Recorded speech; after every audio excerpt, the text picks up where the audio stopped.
Hi friends, ಎಲ್ರಿಗೂ ನಮಸ್ಕಾರ. ನಾನು ನಿತಿನ್ ಗೌಡ.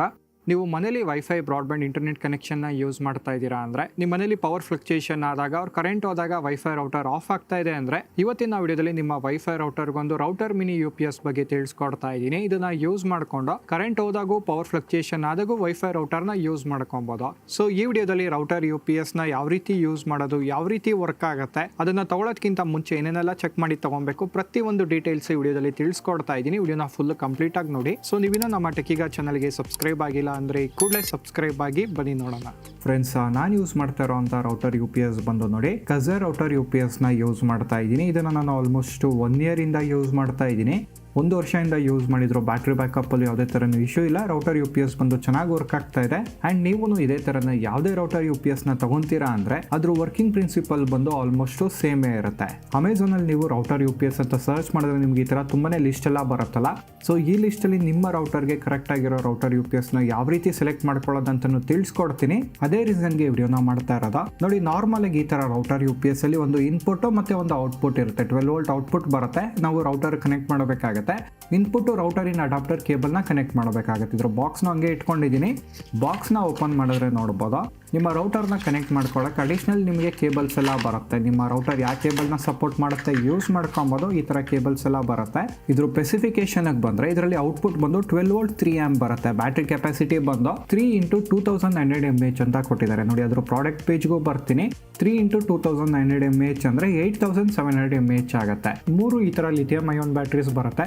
ಇದನ್ನ ಸ್ವಲ್ಪ ವರ್ಷ ಯೂಸ್ ಮಾಡಿ ಬ್ಯಾಟ್ರಿ ಎಲ್ಲ ಡಿಗ್ರೇಡ್ ಆದ್ಮೇಲೆ ರಿಪ್ಲೇಸ್ ಮಾಡಿಸ್ಕೊಬಹುದು. ಕೆಲವೊಂದು UPS ಅಲ್ಲಿ ಈ ತರ ರಿಪ್ಲೇಸ್ಮೆಂಟ್ ಮಾಡ್ಕೊಡ್ತಾರೆ. ಸೊ ನೀವು ಯಾವುದೇ ರೌಟರ್ UPS ನ ತಗೊಂತೀರಾ ಅಂದ್ರೆ ಅದರಲ್ಲಿ ನೀವು ಮೊದಲನೇದಾಗಿ ನೋಡಬೇಕಾಗಿರೋದು ಬ್ಯಾಟ್ರಿ ಕೆಪಾಸಿಟಿ ಎಷ್ಟು ಬರುತ್ತೆ ಅಂತ ನೋಡಬೇಕಾಗತ್ತೆ. ಅದ್ರ ಮೇಲೆನೆ ಬ್ಯಾಟ್ರಿ ಎಷ್ಟು ಅವರ್ ಬರುತ್ತೆ ಅಂತ ಹೇಳಕ್ಕಾಗೋದು.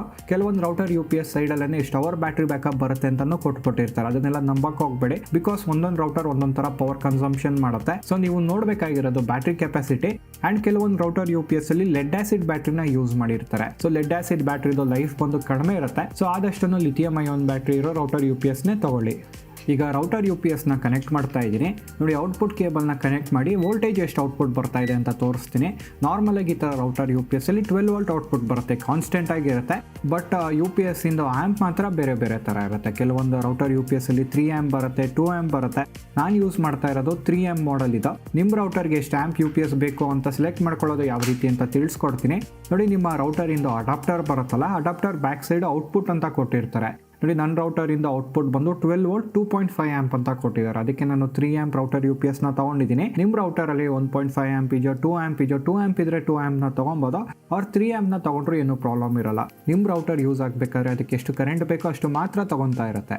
ಈಗ ರೌಟರ್ UPS ನ ರೌಟರ್ ಕನೆಕ್ಟ್ ಮಾಡ್ತಾ ಇದ್ದೀನಿ. ನೋಡಿ, ನಾನು ಯೂಸ್ ಮಾಡ್ತಾ ಇರೋ ಅಂತ ರೌಟರ್ ಬಗ್ಗೆನೂ ತಿಳಿಸ್ಕೊಟ್ಬಿಡ್ತೀನಿ. ನಾನು ಯೂಸ್ ಮಾಡ್ತಾ ಇರೋದು ASUS ಗೇಮಿಂಗ್ ರೌಟರ್. ಇದರಲ್ಲಿ 5.4 Gbps ವರೆಗೂ ವೈಫೈ ಬ್ಯಾಂಡ್ವಿಡ್ತ್ ಬರುತ್ತೆ. 2 ಇಂಟರ್ನೆಟ್ ಕನೆಕ್ಷನ್ ಒಟ್ಟಿಗೆ ಕೊಟ್ಕೊಬೋದು. ಒಂದು ಇಂಟರ್ನೆಟ್ ಡೌನ್ ಆಯಿತು ಅಂದರೆ ಆಟೋಮೆಟಿಕ್ ಸ್ವಿಚ್ ಆಗುತ್ತೆ. ಅವ್ರು ಎರಡನ್ನೂ ಒಟ್ಟಿಗೆ ಯೂಸ್ ಮಾಡ್ಕೊಬೋದು. ಡಬಲ್ ಇಂಟರ್ನೆಟ್ ಸ್ಪೀಡ್ ಬರುತ್ತೆ. ಗೇಮಿಂಗ್ ಎಲ್ಲ ಮಾಡಬೇಕಾದ್ರೆ ಲೇಟೆನ್ಸಿ ಚೆನ್ನಾಗಿರುತ್ತೆ. ವೈರ್ಗಾರ್ಡ್ VPN ಯೂಸ್ ಮಾಡ್ಕೊಬೋದು. ಅದೇ ರೀಸನ್ಗೆ ಈ ರೌಟರ್ನ ಯೂಸ್ ಮಾಡ್ತಾ ಇರೋದು. ಇದ್ರ ಲಿಂಕು ವಿಡಿಯೋ ಕೆಳಗಡೆ ಡಿಸ್ಕ್ರಿಪ್ಷನಲ್ಲಿ ಕೊಟ್ಟಿರ್ತೀನಿ, ನೀವು ನೋಡ್ಬೋದು. ಇದ್ರ ಜೊತೆ ನಾನು ಸೆಕೆಂಡರಿ ರೌಟರ್ ಆಗಿ TP-Link ವೈಫೈ ರೌಟರ್ನ ಯೂಸ್ ಮಾಡ್ತಾ ಇದ್ದೀನಿ. ವೈಫೈ ಎಕ್ಸ್ಟೆಂಡರ್ ಆಗಿ ಯೂಸ್ ಮಾಡ್ತಾ ಇದ್ದೀನಿ. ಈಗ ರೌಟರ್ UPS ನ ರೌಟರ್ ಕನೆಕ್ಟ್ ಮಾಡ್ತಾ ಇದ್ದೀನಿ. ನೋಡಿ, ರೌಟರ್ ಅಲ್ಲಿ ಬ್ಯಾಕ್ ಸೈಡ್ ಪವರ್ ಕೇಬಲ್ ಬಂದಿದೆಯಲ್ಲ, ಇದನ್ನ ರಿಮೂವ್ ಮಾಡಬೇಕಾಗುತ್ತೆ. ಇದು ಅಡಾಪ್ಟರ್ ಇಂದ ಬಂದಿರೋ ಕೇಬಲ್ ಇದು. ಸೊ ಇದನ್ನು ರಿಮೂವ್ ಮಾಡಿ ರೌಟರ್ UPS ಕೇಬಲ್ನ ಕನೆಕ್ಟ್ ಮಾಡಬೇಕಾಗತ್ತೆ, ಔಟ್ಪುಟ್ ಕೇಬಲ್ನ. ನೋಡಿ, ಕನೆಕ್ಟ್ ಮಾಡಿದ ತಕ್ಷಣ ರೌಟರ್ UPS ಅಲ್ಲಿ ಚಾರ್ಜ್ ಇದೆಯಲ್ಲ, ಅದರಿಂದನೇ ರೌಟರ್ ಆನ್ ಆಗ್ತಾ ಇದೆ. ಈಗ ರೌಟರ್ UPSಗೆ ರೌಟರ್ ಇಂದ ಅಡಾಪ್ಟರ್ ಇದೆಯಲ್ಲ, ಅದ್ರ ಕೇಬಲ್ನ ಕನೆಕ್ಟ್ ಮಾಡ್ತಾ ಇದ್ದೀನಿ. ಇನ್ಪುಟ್ ಕನೆಕ್ಟ್ ಮಾಡಿದ್ರೆ ನೋಡಿ, ಈ ಅಡಾಪ್ಟರ್ ಇಂದ ಬರೋ ಪವರು ಮೊದಲನೇದಾಗಿ ಈ ರೌಟರ್ UPSಗೆ ಬಂದು ರೌಟರ್ UPS ಇಂದ ರೌಟರ್ಗೆ ಹೋಗ್ತಾ ಇರುತ್ತೆ. ಇನ್ ಕೇಸ್ ಕರೆಂಟ್ ಎಲ್ಲ ಹೋಯ್ತು ಅಂದರೆ ಆಟೋಮೆಟಿಕ್ ಆಗಿ ಈ ರೌಟರ್ UPS ಪವರ್ನ ಸಪ್ಲೈ ಮಾಡುತ್ತೆ. ಈಗ ಮೊಬೈಲಲ್ಲಿ ವೈಫೈನ ಕನೆಕ್ಟ್ ಮಾಡಿ ಸ್ಪೀಡ್ ಚೆಕ್ ಮಾಡ್ತಾ ಇದ್ದೀನಿ. ಸ್ಪೀಡ್ ಚೆಕ್ ಆಗಬೇಕಾದ್ರೆ ಇಂಟರ್ನೆಟ್ ಯೂಸ್ ಆಗುತ್ತಲ್ಲ, ವೈಫೈ ರೌಟರು ತುಂಬಾ ಪವರ್ ಕನ್ಸಂಪ್ಷನ್ ಮಾಡ್ತಾ ಇರುತ್ತೆ.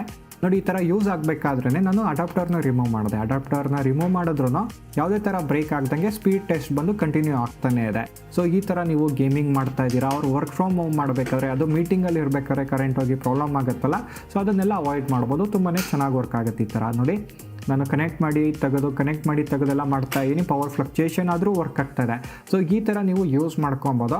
ಆ್ಯಂಡ್ ಇದ್ರ ಬ್ಯಾಟ್ರಿ ಬ್ಯಾಕಪ್ ಬಂದು ಡಿಪೆಂಡ್ಸ್ ಆನ್ ರೌಟರ್ ಮೇಲೆ ಹೋಗುತ್ತೆ. ಒಂದೊಂದು ರೌಟರ್ ಒಂದೊಂದು ಥರ ಪವರ್ ಕನ್ಸಂಪ್ಷನ್ ಮಾಡುತ್ತೆ, ಅದಕ್ಕೆ ಬ್ಯಾಟ್ರಿ ಕೆಪಾಸಿಟಿನ ನೋಡಿ ತೊಗೊಳ್ಳಿ ಅಂತ ಹೇಳಿದ್ದು. ಸೊ ನಾನು ಇದನ್ನು ಯೂಸ್ ಮಾಡ್ತಾ ಇದ್ದೀನಲ್ಲ, ನನ್ನ ರೌಟರ್ ಸ್ವಲ್ಪ ಹೆವಿಯಾಗಿರೋದ್ರಿಂದ 4.5 hours to 5 hours power backup ಬರ್ತಾ ಇದೆ. ನೀವು ಒಂದು 5 to 6 hours ಪವರ್ ಬ್ಯಾಕಪ್ ಬರುತ್ತೆ ಅಂತ ಎಕ್ಸ್ಪೆಕ್ಟ್ ಮಾಡ್ಬೋದು, ಬಟ್ ಡಿಪೆಂಡ್ಸ್ ಆನ್ ರೌಟರ್ ಮೇಲೆ ಹೋಗುತ್ತೆ. ನೋಡಿದ್ರಲ್ಲ ಫ್ರೆಂಡ್ಸ್, ಈ ವಿಡಿಯೋ ನಿಮಗೆ ಇನ್ಫಾರ್ಮೇಟಿವ್ ಆಗಿರುತ್ತೆ ಅನ್ಕೊಂತೀನಿ. ಇದೇ ಥರ ಕನ್ನಡದಲ್ಲಿ ಟೆಕ್ ವಿಡಿಯೋಸ್ಗಾಗಿ ಟೆಕಿಗಾನ ಸಬ್ಸ್ಕ್ರೈಬ್ ಆಗಿ. Thanks for watching.